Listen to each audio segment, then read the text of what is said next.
আপনি ওই দিন লাস্ট একটা প্রোগ্রামে আমি দেখেছি আপনি বললেন যে আমি সময় টেলিভিশনে 10 জনের একটা লিস্ট ধরাই দিয়ে, মানে আপনার ইয়াটা ছিল 10 জনের একটা লিস্ট ধরাই দিয়ে আমি চলে আসছি।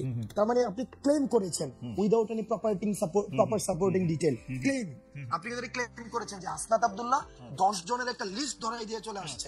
এখন এর সাপোর্টিং ডিটেলটা কি, মানে আপনার কাছে কি প্রমাণ আছে এটা? আমি যে 10 জনের আমার কাছে আমি এএফপি রিপোর্টটা পড়েছিলাম, সেখানে আপনি 10 জনের কথা বা 5 জনের কথা বা 8 জনের কথা বা হয়তো 10 জনের কথাই আমার এখন মানে এএফপি রিপোর্টের মধ্যে বলা হয়েছিল যে হাসনাত আব্দুল্লাহ গিয়ে সময় টেলিভিশনের 10 জন সাংবাদিককে চাকরিচ্যুতি করার কথা বলেছেন। আমি তারপরে দেখেছি যে আপনি একটা ফেসবুকে স্ট্যাটাস দিয়েছেন, সেই স্ট্যাটাসের মধ্যে আপনি বলেছেন যে আপনি এর মধ্যে যান নাই, আপনি যাওয়ার পরে 5 জনের চাকরিচ্যুতি করা হয়েছে এবং সেই 5 জনের চাকরিচ্যুতি করার ব্যাপারে আপনি আপত্তি জানিয়েছেন। আমি আবারও বলতে চাই যে আপনি 10 জনের লিস্ট ধরাইছেন কি 5 জনের লিস্ট ধরাইছেন? আপনি ওই জায়গা থেকে খালেদ ভাই বক্তব্যটা ভাবে আসে নাই, আপনার জায়গা থেকে আসছে সেটা হচ্ছে এএফপির বরাতে হাসনাত আব্দুল্লাহ গিয়েছে, ব্যাপারটা এমন ছিল না, বরং আপনার জায়গা থেকে আপনি হচ্ছেন পার্সোনালি ক্লেম করেছেন আমি 10 জনের লিস্ট ধরাই দিয়ে চলে আসছি। এই ঘটনা যেহেতু খালেদ মহিউদ্দিন মানুষের ওনার কাছ থেকে এই ধরনের বক্তব্য আসে যেগুলো হচ্ছে অংশগ্রহণ করেছে, আমাদেরকে ব্যক্তিগতভাবে আহত করি, কারণ এই 10 জনের লিস্ট যদি সময় টেলিভিশন যে ধরনের গুন্ডামি করেছে, এই গুন্ডামির বিরুদ্ধে, এটা সাংবাদিকতা করে না, এক ধরনের গুন্ডামি করেছে, আমরা সেখানে কথা বলতে গিয়েছিলাম ফ্যাক্ট বেসড জার্নালিজম, যেটা যে জার্নালিজমের জন্য আপনারা হচ্ছেন এত বছর ধরে ফাইট করছেন, যে জার্নালিজম আপনারা দেশে থেকে করতে পারেন নাই, আপনারা বিদেশে চলে যাইতে হয়েছিল, সেই জার্নালিজমটা সময় টেলিভিশন এক ধরনের গুন্ডামি করেছে, সেটার বিরুদ্ধে কথা বলতে গিয়েছিলাম। কিন্তু আপনি যেভাবে বললেন যে আমি 10 জনের নামে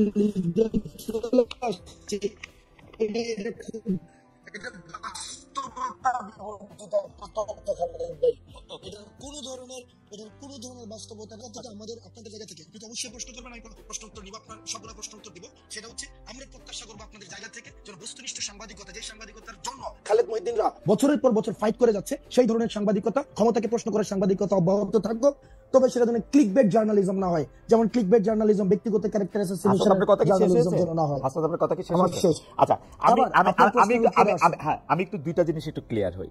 এক হচ্ছে যে আপনি সেইখানে সময় টিভির গুন্ডামি প্রতিরোধ করতে গিয়েছিলেন, রাইট?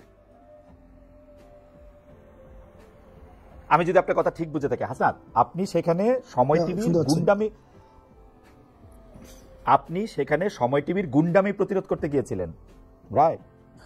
সময় টিভির গুন্ডামি না, দেখেন সময় টিভি, আমি বলেছি সাংবাদিকতা নামে যে ধরনের গুন্ডামি করেছে গত দীর্ঘ একটা সময়, ব্যক্তিগত ক্যারেক্টার অ্যাসাসিনেশন করেছে, আমি একটা করে শব্দ ব্যক্তিগতভাবে ধরে আব্দুল্লাহ, আপনি অনেক, জনাব আব্দুল্লাহ, আপনি অনেক ব্রিলিয়েন্ট, শার্প, আমি একটা করে আসি। আপনি ওইখানে গিয়েছিলেন হচ্ছে সাংবাদিকতার নামে সময় টিভি যেগুলি গুন্ডামি করেছে সেগুলি প্রতিরোধ করতে না, সেই বিষয়গুলো সময় টেলিভিশনের যিনি হচ্ছেন ওখানে, আমরা পরবর্তীতে শুনেছি এটা পরিচালনা পরিষদ রয়েছে, অর্থাৎ যারা এই বিষয়গুলিকে সমাধান করতে পারবে, আমাকে যেটা বলা হয়েছে যে ভদ্রলোক হাসান সাহেব, আমি ওনার সাথে কথা বলতে গিয়েছি যে ভাই আমরা ভিডিও এভিডেন্স নিয়ে গিয়েছি, ভিডিও এভিডেন্স যে আমি এটা স্বীকারও করেছি পরবর্তীতে, যে আমি গতকাল আপনার উচিত কথাও দেখেছি, গতকাল এটা আমি স্বীকারও করেছি যে আপনাদের একটা প্রপার কাউন্সিল রয়েছে, ওই যে জার্নালিস্ট কাউন্সিল, ওইটা হচ্ছে ওখানে রিপোর্ট করতে হয়। তো যেহেতু এই বিষয়টা আমি জানতাম না, আমি কিন্তু অ্যাকনলেজ করেছি যে এই প্রক্রিয়াটা আমার ভুল হয়েছে, কিন্তু সময় টেলিভিশন যে প্রক্রিয়া অব্যাহত রেখেছে এজেন্ডা ভিত্তিক জার্নালিজম, যে আপনি দেখেন, মানে আমরা সময় টিভি নিয়ে আর এত কথা বলবো না, আমি শুধু আপনাকে জানতে চাই সাংবাদিকতার নামে যে গুন্ডামি তারা করতেছিল সেইটা নিয়ে কথা বলতে আপনি সেখানে গেছেন। জনাব আব্দুল্লাহ, এই অ্যাসাইনমেন্টটা কি আপনি আপনারই দিবেন না কেউ আপনাকে দিছে? এই অ্যাসাইনমেন্টটা আমি নিজ থেকে এবং এই গণ অভ্যুত্থানের সময় যে সাংবাদিকদের সাথে আমাদের পরিচয় হয়েছে একটা দীর্ঘদিন, আমরা দেখেছি তারাও আপনাদের মতো করে তারা কেউ হচ্ছে পেয়েছে, সাংবাদিকতা করতে পারে নাই, ফিল্টার নিউজ চালাইতে হয়েছে, ডিজিএফআই থেকে শুরু করে আইনশৃঙ্খলা রক্ষাকারী বাহিনী যখন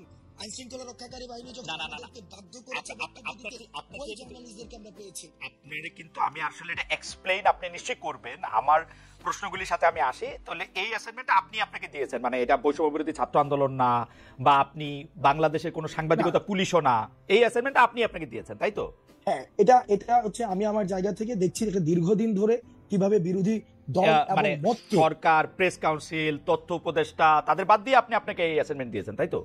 তাদের সাথে কথা না বলে না, তাদের সাথে আমি কোনো কথা বলি নাই। এই অ্যাসাইনমেন্টের আপনার সাথে যারা ছিল, যেমন করে যারা ছিল না, যেমন করে দরকার যেমন নাই। করে ফেসিস্ট হাসিনাকে পতন করার জন্য আমরা প্রেস কাউন্সিল, ওই যে তারপর যে ওই যে উপদেষ্টা, তারপর হচ্ছে ওদের সাথে যে কথা বলেন নাই, সেইভাবেই আপনারা বলেছেন, সেইভাবেই সেইভাবেই বলেছেন।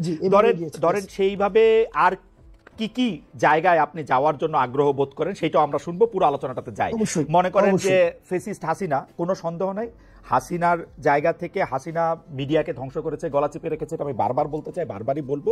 কিন্তু এইটার পরে 5 মাস পরে এসে, 4.5 মাস পরে এসে হাসনাত আব্দুল্লাহর মনে হয়েছে যে সাংবাদিকতা নামক করা গুন্ডামি করতেছে, এখন হাসনাত আব্দুল্লাহ নিজেকে অ্যাসাইন করেছে ওইখানে গিয়ে তাদেরকে বলে আসতে হবে কথা, তাই তো? এবং খালেদ মহিউদ্দিন এটা ভুল করেছে যে 10 জনের তালিকা হাসনাত আব্দুল্লাহ ধরায় নাই। 5 জনের কথা কি বলেছে? 5 জনের কথা কি বলেছে? না, আমি কোন সাংবাদিক খালেদ ভাই বলেছেন, আপনি কি বলেছেন? খালেদ ভাই পুরো প্রক্রিয়া, মানে অর্থাৎ ওখানে যাওয়ার প্রক্রিয়াটা যেটা সাংবাদিকতা নীতি বিরুদ্ধ বা আপনাদের একটা প্রেস কাউন্সিল আছে বা এটা আমি জানতাম না। ওই প্রক্রিয়া নিয়ে যদি আপনি কথা বলেন সেটাকে আমি সমর্থন জানাবো এবং আমার ভুলের জায়গাটা আমি অ্যাকনলেজ করব। কিন্তু পার্টিকুলারলি যেই জায়গায় প্রবলেমটা, আমি যেই জায়গায় আমি আপনাকে ইস্যু ধরেছি, আমারে যদি আপনি জানতে চান আব্দুল্লাহ, জনাব আব্দুল্লাহ দেখেন, আমি আপনাকে সাংবাদিকতার কথা বলি।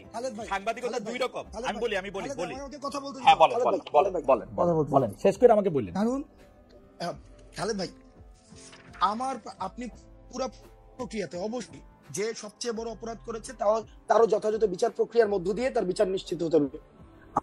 আমি এটার সাথে ফুললি এগ্রিড, ইস্যুটার সাথে আমি এগ্রিড না। আপনি প্রমাণ ছাড়া আপনি বলেছেন যে 10 জনের লিস্ট হাসনাত আব্দুল্লাহ ধরাই নিয়ে আসছে। আমি একজনের কোনো লিস্ট দেয় নাই। সেখানে হাসান সাহেবের সাথে কথা হয়েছে, সেখানে তারেক জিয়াকে কিভাবে পার্সোনালি অ্যাটাক করা হয়েছে, 21 আগস্ট কিভাবে রিপোর্ট করা হয়েছে। আমি আপনার সাথে একমত আব্দুল্লাহ, আমরা অনুষ্ঠানটা আগাই। আমি আপনার সাথে একমত যে 10 জনের লিস্ট আপনি ধরান নাই, আপনি একজনের লিস্টও ধরান নাই। কিন্তু আমি আমার অন মাই ডিফেন্স আমি শুধু বলে রাখতে পারি যে 2 ধরনের সাংবাদিকতা আছে, একটা হচ্ছে সাবজেক্টিভ, একটা হচ্ছে অবজেক্টিভ। আমি যখন আমার মত দেই, এটা আমার মত। এখন আপনি আমার মতরে আপনি চ্যালেঞ্জ করতে পারেন, আমার মততে আপনি আলাদাভাবে জিজ্ঞেস করতে পারেন। আমার মতের বিরুদ্ধে যখন আপনি আপনার মত দিচ্ছেন, আমি এটা প্রচার করতে চেষ্টা করছি।